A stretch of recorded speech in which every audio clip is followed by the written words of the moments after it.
a special treat today. Our very own Dr. Coley is here. Dr. Coley. And Dr. Jackson. Yes, Please don't feel There's no medical that. license here. Yeah, fake news. I want to pause and congratulate you on your recent award. Yes! Educator of the Year. Tell us exactly what that award was. You know, what an honor and a privilege to be recognized by my colleagues in the cardiology community. So they look at the entire membership, which is several thousands across the world, and to say that they felt what we were doing on this show, what we do every day, teaching our patients, teaching the public about medicine, deserved an acknowledgement. To me, it's a testament to all of us. Wow. She's ours. I was just going to say she's ours. Don't take her. Yes. She's ours. She's so humble. She didn't even mention it. That would have led with that. I know. So great. Well, she's got me. Her hype woman. And while we're definitely going to get your take on some medical things, in fact, we're going to also ask you some of our medical questions. You're also here to be a panelist today, so we want your opinion. So take that doctor cap off, and let's hear from Pyle Coley, shall we? Shall we? Are you ready? Yes. Oh, I'm a little nervous, to be honest. All right, well, we're excited. In fact, we're going to start with some big news about the Golden Bachelor couple. Millions of us tuned in to watch Gerry and Theresa fall in love on the hit show. In fact, Al did not miss an episode. Then we all celebrated their love as the two got married in a lavish televised ceremony in January. But now, nearly 90 days later, they're getting divorced. Here's what they said about it on GMA. Theresa and I have had a number of heart-to-heart conversations, and we've looked closely at our situation, our living situation, and so forth, and we've kind of come to the conclusion mutually that it's probably time for us to dissolve our marriage. Get a divorce. Yes. Yes. 3 months after getting married. Yes. Yes.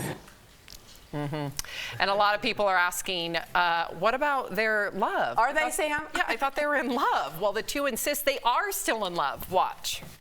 I can't help but notice you're still holding hands. Yes. Did you fall out of love? No. No. I still love this person. Yeah, I still There's love no him. doubt in my mind. I still am in love with her. I root for her every day. DBL Nation, we always want to hear from you. Was their love ever real, in your opinion, or was it all just a showmance? Go to dblvote.com to weigh in. Tori, you've got a face. What's happening? You're upset. I'm still in love with her. No, I'm a robot. You don't buy it. Gerry! Gerry! Don't insult our intelligence. The audience is writing in. We could smell this. This looks rehearsed. We're not idiots. Don't gaslight us. You're like the jerk that's telling me I'm not too much when I am too much. Whatever it is, this is old school TV.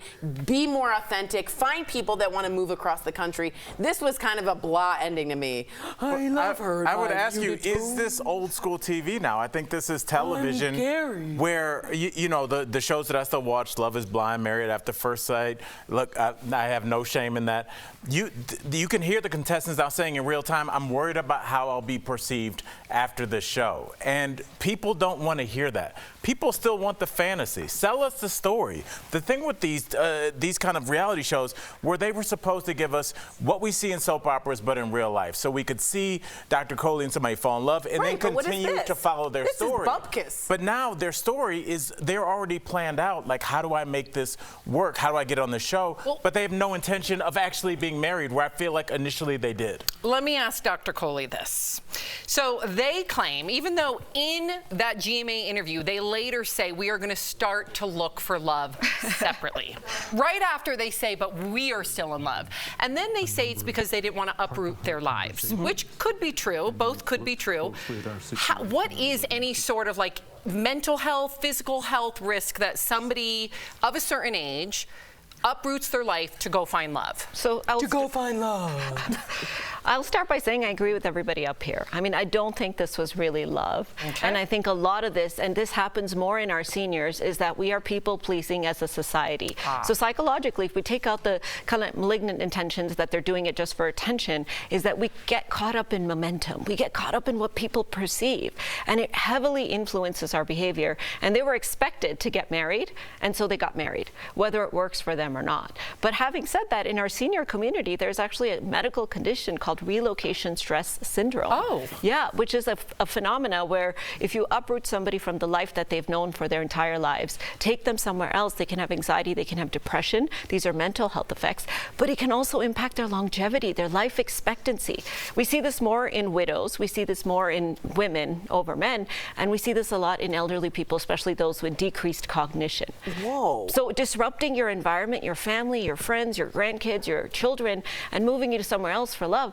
Love is very different at 70 than it is at 20 or 30. It's, you know, I saw this happen in my real life. My mother moved from Cleveland, Ohio, where she lived for the better part of 35 years, to South Carolina for love. Wow. It worked out, but it is a lot. She had to sell her house. Yeah. And just all these things that have entrenched you there She's for years. established. It Right. is very stressful. So I've seen it, but I've seen it work as well. I think it can work, but I think we have to acknowledge that when we're a senior and we're in our 70s, we are not going to fall in love or have love in the same way. So holding these people to the same expectations, taking the Bachelor show and just making it a senior show, it's a little bit of an oversimplification, because think about all the challenges of finding love in your 70s, right? When you're in your 20s or 30s, you fall in love, it's all about you, right?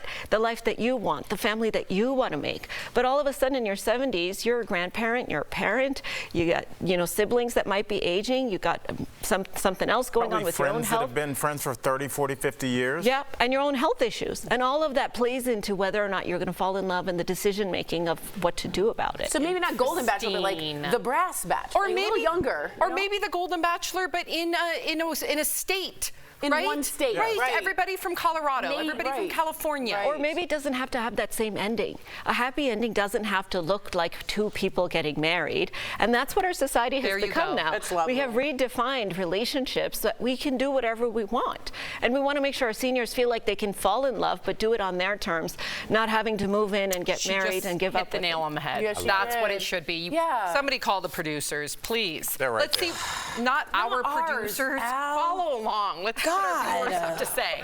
Our viewers say, was their love ever real? 95% of you Good say for you, fake. audience. 5% of you say real. You get it.